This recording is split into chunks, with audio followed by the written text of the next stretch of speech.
In one of his reflections on worship, Martin Luther said, quote, "Worship is not a function of the mouth, but of the whole body." End quote. As it is with worship, so it is with preaching. Preaching involves more than the voice and more than mere speech.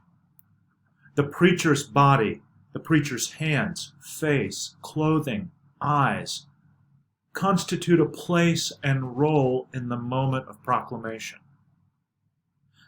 My essay will examine the role and function of hand gestures in preaching. First, I will look at what homileticians have said about hand gestures for preaching and in preaching. Specifically, I will look at Todd Farley, Al Faisal, and Haddon Robinson's contribution on this matter.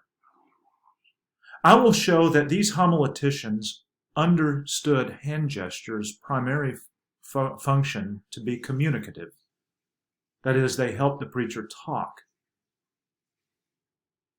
Following a discussion of hand gestures in Farley, Faisal, and Robinson, I will pivot to recent studies and developments in cognitive psychology, which will show that hand gestures do more than just communicate to an audience.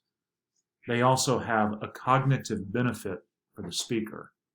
That is, not only do hand gestures help the preacher talk and communicate, but they help the preacher think.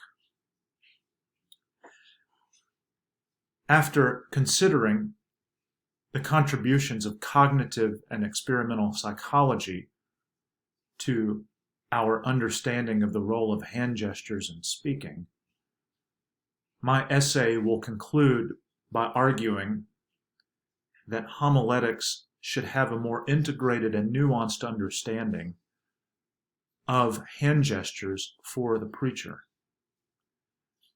Namely, that hand gestures not only help the preacher talk to an audience, but they help the preacher think.